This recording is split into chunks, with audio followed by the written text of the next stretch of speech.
En propuesta semanal, señores, el tema económico está caliente. Y lógicamente uno tiene, la mayoría de los economistas en República Dominicana están con un partido, con otro, o están en nómina. Entonces por eso me gusta invitar con cierta frecuencia y le agradezco la atención a Miguel Collado Di Franco, que él es economista y es vicepresidente ejecutivo del Centro Regional para las Estrategias Económicas Sostenibles, CRES, porque no obedece a parcela política y esa institución tiene años diciendo lo que hay que hacer y ahora es cuando se está pensando en que se podría hacer. Miguel, muchísimas gracias. Muchas gracias de nuevo por la invitación, siempre agradecido por la misma. Gracias. Y es de orden las tacitas de aroma, sabor y calidad del Café Santo Domingo que nos brinda Industrias Vanilejas y Kenia. Muchas gracias. Esto es una marca país. Gracias, Kenia. Buen fin de semana. Que sí. Salud. Claro, salud. Miguel, Muy por bueno. fin el presidente reconoce que hay desaceleración y la hay. Y uno habla con empresarios y te dicen las ventas, esto. Ya se sabe de cómo ha evolucionado negativamente el tema fiscal. Los ingresos totales no dan ni para los gastos corrientes. Y fracasó un intento de reforma y ahora el presidente dice, bueno, si hay consenso, si hay discusión, entonces podríamos volver de nuevo. ¿Cómo enfocas tú la situación fiscal dominicana? Tú planteaste dos elementos. Planteaste el elemento del crecimiento, pero también el tema el último que acabas de mencionar, que es el tema fiscal. Mira, el tema del crecimiento en República Dominicana, y me permite, porque hay que tocarlo. Sí, sí. Esto no es de ahora. Si bien hay una coyuntura internacional que ha perjudicado, porque lo hemos visto en las exportaciones de zona franca, lo hemos visto en la llegada de turistas, o sea, ha habido efectos internacionales, indiscutiblemente, pero nosotros venimos abogando de hace tiempo por reformas estructurales para República Dominicana, precisamente para incrementar la productividad de la economía y que sea una economía que atraiga, que sea más productiva, atraiga más inversiones y genere mayores empleos de mejor calidad. El gobierno dice que estamos rompiendo récord en inversión extranjera. Bueno, vamos a tomar esas cifras. Cuando tú las ves, están muy concentradas en determinadas áreas que han sido las tradicionales. Entonces tú lo ves en ¿dónde? Zona franca, sí, siguen creciendo. Tal vez no al ritmo que uno quisiera, turismo. Mucho de eso es reinversión también, que no es que sea malo, pero hay que tener en cuenta que no es inversión nueva que está viniendo. Entonces, las empresas que se establecen en República Dominicana, si tú te fijas, son en áreas de ese tipo. Bueno, hay que mencionar que ha habido alguna inversión en generación de electricidad. Hay una planta que se está construyendo, bueno, eso cae ahí dentro, obviamente. Pero uno necesita un abanico, un portafolio de inversión de diferentes empresas que solamente van a venir cuando tú tengas un ambiente general, no focalizado en áreas que están o en sectores que están protegidos por una ley, que amparados por una ley específica de exenciones, de exoneraciones fiscales, porque eso es lo que estamos viendo básicamente. Entonces, tú necesitas reformas para crear un ambiente de negocio en sentido general y eso es lo que nosotros venimos repitiendo desde hace años. Y en la parte fiscal hay un componente importantísimo en ese sentido, que solamente lo pensamos en términos recaudatorios, pero es el sistema tributario. Entonces nosotros decimos, ya vamos a entrar en la parte fiscal, nosotros decimos... Para concluir con la parte de crecimiento, ¿tú crees que entonces ya ese crecimiento potencial de 5% va a ser más difícil en lo adelante? Yo pienso que sí.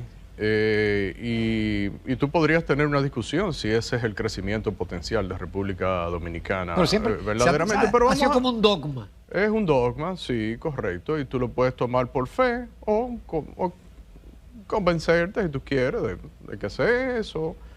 El tema aquí es que vamos a darle un chin para atrás, entonces volvamos al tema del crecimiento económico. Si tú miras el crecimiento que hemos tenido en el 2023-24, ha sido, y desde antes, ha sido ayudado, nosotros decimos de forma artificial. ¿Con qué? Con medidas monetarias específicas en unos momentos particulares del año que se liberan caja legal, las facilidades de liquidez rápida. Es decir, se estimula la economía para que pueda alcanzar esa meta, ese objetivo que se establecen las mismas autoridades monetarias, que son las que miden el crecimiento de la economía.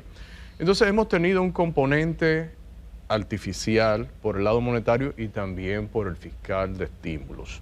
Entonces eso es innegable, totalmente innegable. La deuda ha ayudado también al crecimiento. Por supuesto, el gasto público, quieras o no, hay dos formas, hay que diferenciar lo que es crecimiento sano y lo que es el crecimiento que tenemos con la obsesión del Producto Interno Bruto. Yo digo una obsesión porque ahora mismo la fijación en el Producto Interno Bruto está bien. Por ahí es que en sentido general se miden las economías. Aunque a mí siempre me gusta contar la anécdota cada vez que tengo la oportunidad de que en Hong Kong, una economía cuando estaba bajo el protectorado inglés y que le han dejado que sea los chinos muy libre en términos de libre mercado, que este gobernador se negaba a medir el PIB. Porque él decía, si lo mido y baja, van a querer que yo intervenga. Sí. Pero la economía va bien, porque los fundamentos son buenos. Y uno en particular mide una economía, por los fundamentos como sean. Y los fundamentos solamente se mejoran si tú haces la tarea. Y la tarea sería volver para atrás en la conversación, en las reformas estructurales. Que es necesario los estímulos fiscales y monetarios. Porque tenemos una fijación con el Producto Interno Bruto. Entonces el Producto Interno Bruto tiene varios componentes. Consumo privado, inversión, bueno, tú lo sabes, pero lo estamos diciendo para el público. Y el gasto. Entonces obviamente si tú gastas más, pues ese componente aparece ahí. Aunque sea artificialmente, porque tú puedes gastar en cualquier cosa, en lo que sea. Pero mejor es si la X de exportaciones te aumenta el producto. Obviamente, tú deberías crecer. Esta economía es abierta, es pequeña, tiene la ventaja de que está cerca de Estados Unidos. Bueno, ahí está el tema de los aranceles, pero todavía tenemos unas oportunidades. Entonces, vamos a crecer más este mercado. Vamos a ser más productivos. Ese es el mensaje. Pero eso no se logra, eso no son cifras. Eso se logra mejorando los fundamentos.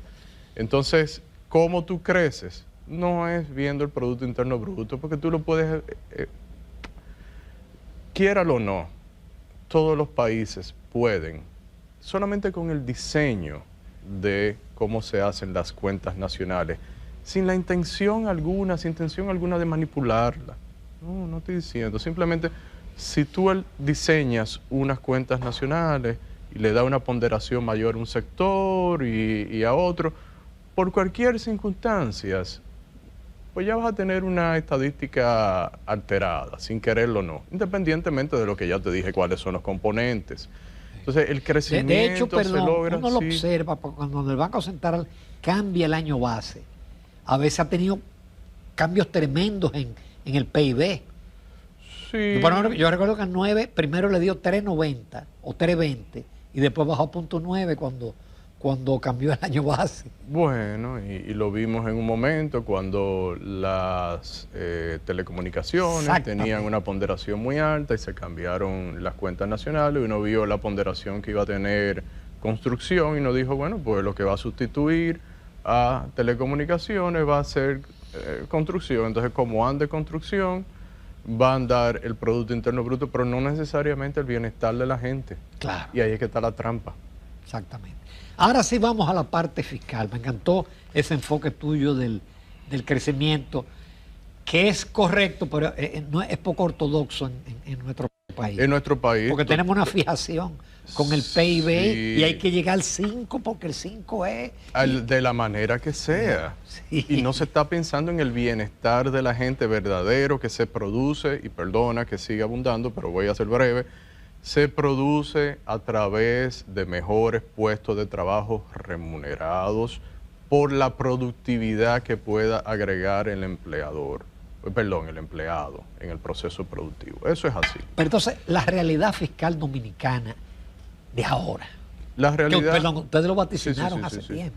Lo venimos diciéndolo desde, bueno, el CRES se incorpora en el 2011 y desde entonces se empieza a producir en términos de artículos, en términos de estudios, y entonces venimos desde el 2011 y con más énfasis el 2012, que presentamos la primera versión de una propuesta de reforma en términos... En el 2012. En el 2012, tributaria. Si se hubiera hecho en ese momento, caray. Bueno, así es. Entonces uno dice, bueno, por lo menos hemos sido consistentes.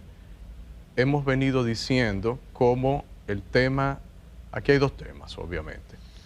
La parte tributaria, el sistema que tenemos, y la parte del gasto público. Entonces, nosotros decimos que estamos, a mí siempre me gusta recordar esto, siempre que tenga la oportunidad, estamos en un círculo vicioso en la parte fiscal. Tú estás creciendo el gasto, independientemente de la composición. Ese es otro tema. Si es corriente, si es de capital, bien. Estás gastando más. Los indicadores están ahí, son obvios. Entonces, gastas más, obviamente, tu sistema tributario no te permite recaudar más. Entonces, aumentar como tú quisieras para cubrir esos gastos. Entonces, siempre vas a tener los déficits que lo cubre con el endeudamiento. Si haces una modificación en términos tributarios, pues ¿qué sucede? No se hace una consolidación fiscal, que una consolidación fiscal no es más que buscar reducir el déficit para no seguir aumentando el endeudamiento.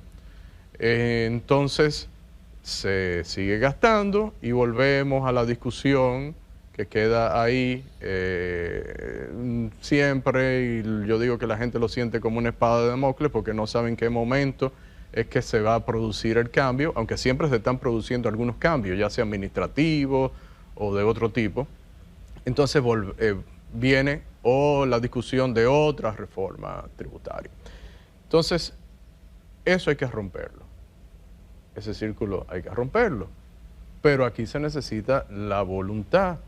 ¿De dónde vendría el principal componente desde nuestro punto de vista y con la experiencia internacional? Desde el punto de vista del gasto, y aquí hablo del gasto en sentido general. El gasto en República Dominicana crece bastante y no es que los votantes están demandando más gasto público, no, es que ha habido la clase política, correcto, clientelismo, populismo, demagogia, como tú quieras llamarlo. Entonces, obviamente, hay que ser realista en ese sentido. La clase política quiere conquistar a los votantes. Esa es su función y eso lo estudia la economía. Así como el consumidor se maximiza su bienestar, así como el productor busca maximizar, complaciendo a los consumidores su beneficio. Nada más bonito que eso, ¿eh? O sea, para poder él estar mejor, tiene necesariamente que fajarse a complacer a los consumidores. Bueno, pues el político lo que va a tratar es de maximizar para su bien, en bonos políticos, podríamos decir bonos políticos porque es popularidad, el gasto público. Entonces, está llegando, parece que el momento en que deberíamos adquirir conciencia de que esa parte tiene que cambiar. En la parte tributaria, podemos seguir abundando sobre el tema ese y cómo está afectando. Vamos a hacer una breve pausa y vamos a conectar con la parte tributaria, que es muy importante. ¿Cómo no? Volvemos en unos minutos con Miguel Collado Di Franco, economista y vicepresidente ejecutivo de CRES. Continuamos con Miguel Collado Di Franco, vicepresidente ejecutivo de CRES. Hablamos de la desaceleración económica, hablamos de la reforma fiscal en la parte del componente del gasto, pero ahora vamos a la parte tributaria. Ustedes siempre han sostenido, y tenemos el ejemplo de la reforma fiscal del doctor Balaguer, que bajó las tasas impositivas, tanto la de los impuestos como las aduanales, y por el contrario crecieron las recaudaciones y tuvo un periodo de 7, 8 años de bonanza. Ustedes plantean eso, pero ¿y la parte de las llamadas, el gasto tributario, las exenciones? ¿Cuál es el planteamiento de ustedes?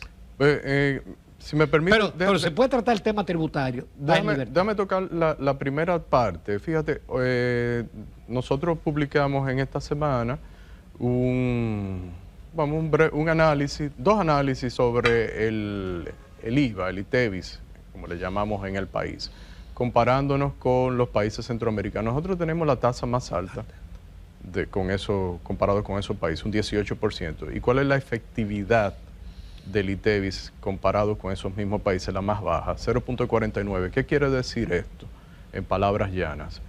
Que si tú mides cuánto sería el potencial que debiera recaudar ese impuesto de acuerdo a las estadísticas de consumo del país, bueno, pues tienes que la proporción es la más baja, es decir, tu proporción de recaudaciones en comparación con lo que sería la base potencial, reitero, es la más baja, 0.49. Hay países con una tasa más baja de 13% que llegan al 70 y pico, por ejemplo. Y si puedes expandir el análisis a América Latina y el Caribe. Y vas a encontrar ejemplos de países con tasas más bajas que tienen unas recaudaciones mayores. ¿Qué pasa en República Dominicana?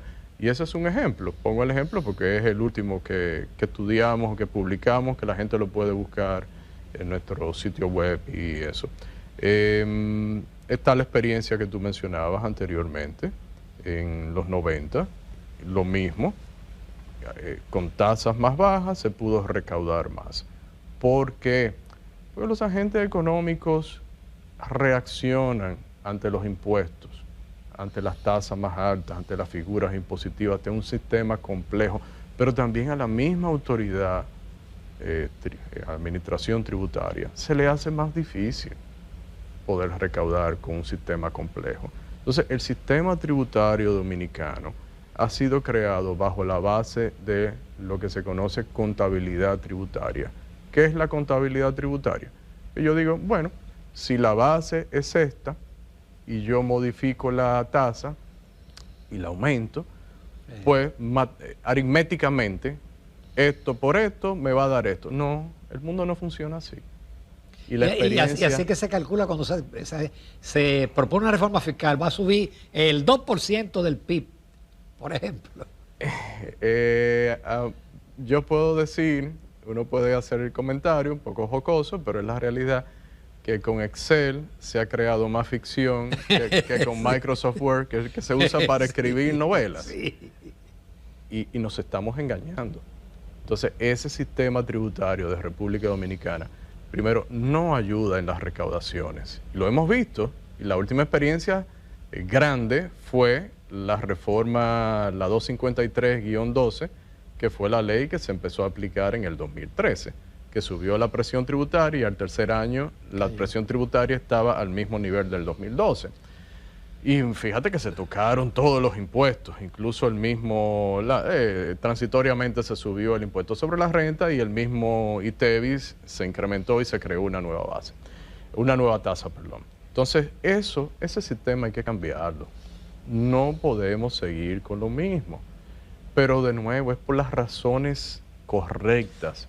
Es porque tú necesitas un sistema que no solamente te garantice estabilidad en tus recaudaciones, sino que también ayude, propicie, y ahí te voy a contestar algo que me preguntabas, es ¿qué hacemos con las exenciones y exoneraciones?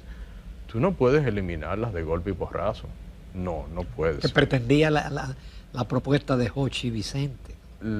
Esa propuesta que se presentó el año pasado vamos a decir que el Ejecutivo fue que la introdujo.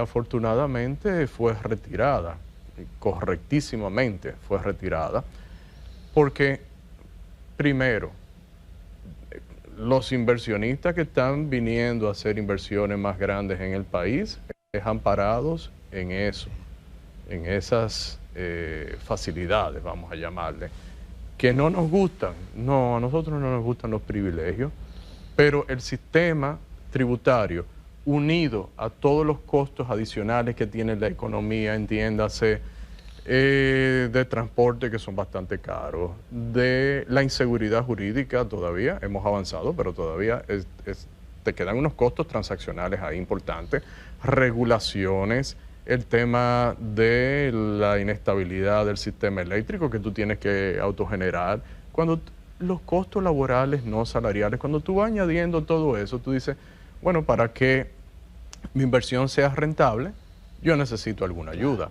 Entonces, por ahí es que está la cosa. Entonces tú necesitas limpiar el sistema tributario, hacerlo más sencillo para los que tributan, entiéndase los hogares, las empresas, pero también para que la misma administración tributaria les sea más fácil poder administrarlo. Pero no solamente por eso, es para tú crear un sistema que entonces tú puedas decir, mira, a partir de ahora ya no se hacen más concesiones, o sea, no se otorgan más exenciones, exoneraciones. Entonces, tú dices, bueno, la que tú tienes por cuestiones de, derechos adquiridos, seguridad jurídica, si a ti te quedan 5 años por decir algo, bueno, tú lo vas a disfrutar por ese periodo de tiempo, pero ya se creó un sistema diferente y entonces tú te vas a adaptar al nuevo sistema. Pero si el sistema sigue siendo como el que tenemos ahora, entonces olvidémonos de que van a seguir viniendo inversiones.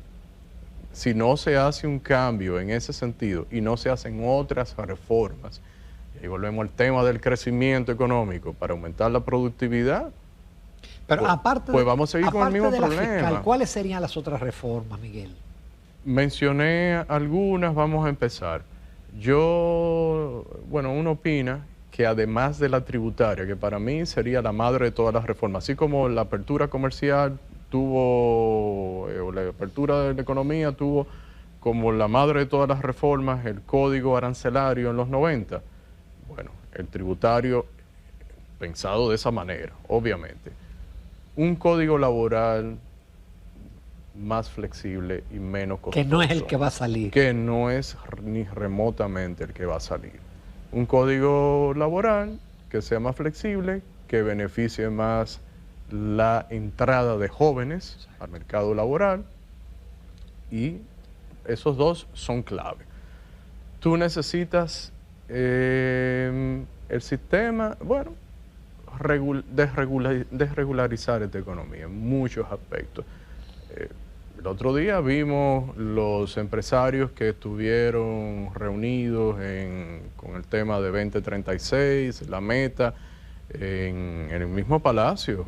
Algunos decir, tenemos un tema muy grave todavía con la permisología, pero eso te presentan con razón, ellos lo están viviendo, un tema en la parte de construcción, en parte de medio ambiente, etcétera.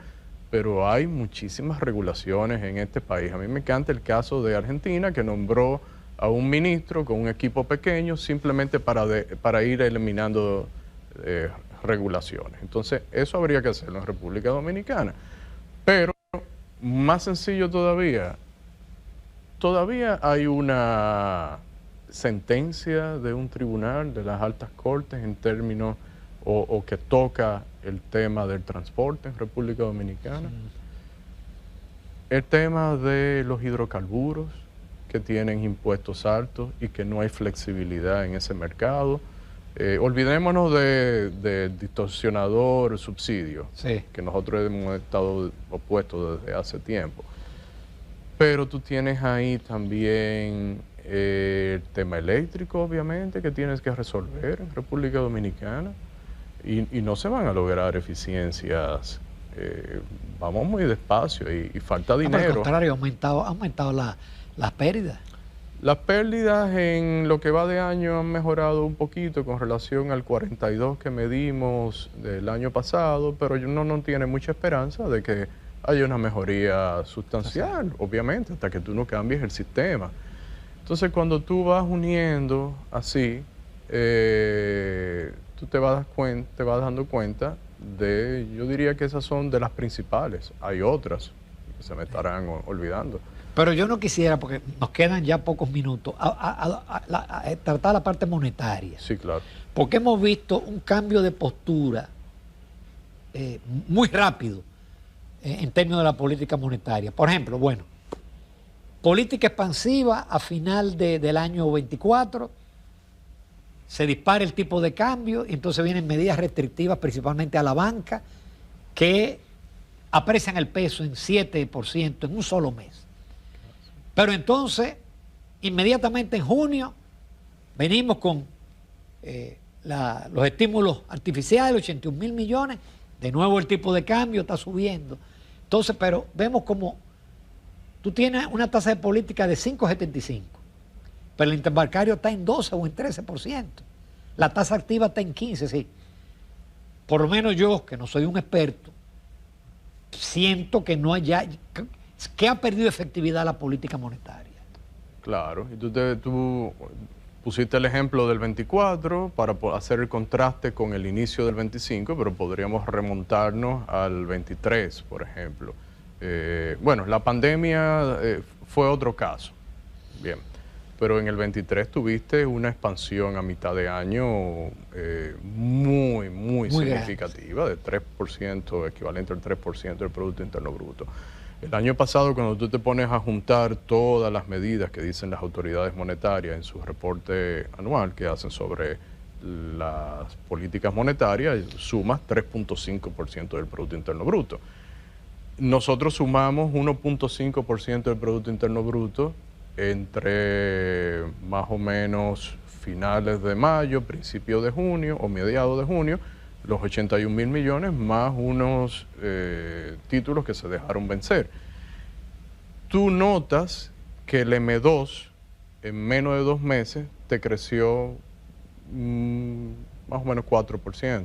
Es mucho. Es mucho.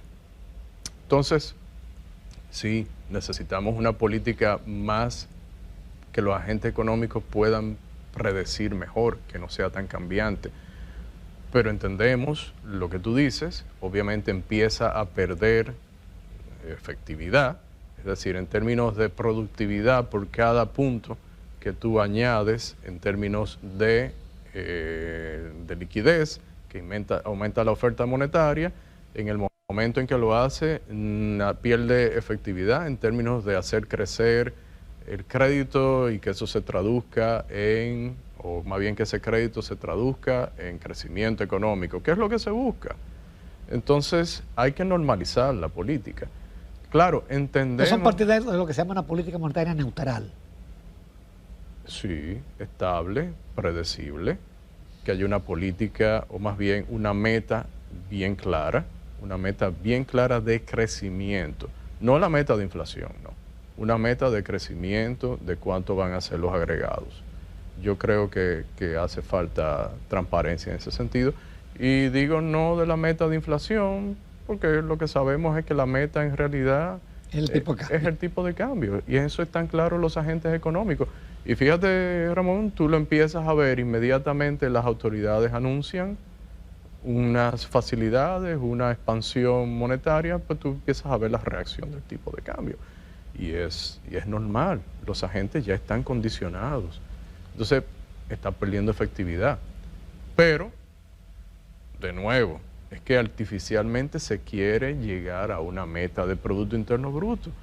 Pero necesitamos entonces mirar la parte real de la economía y no estar en un estado de complacencia, pensando que todo es color de rosa, que todo va muy bien, mirando ciertos indicadores. La realidad es otra. Yo creo que ya la realidad empieza a golpear, a ser más evidente más bien. Y eso hay que cambiarlo. Miguel, excelente como siempre, te agradezco mucho. Gracias a ti por la invitación. todos los enfoques.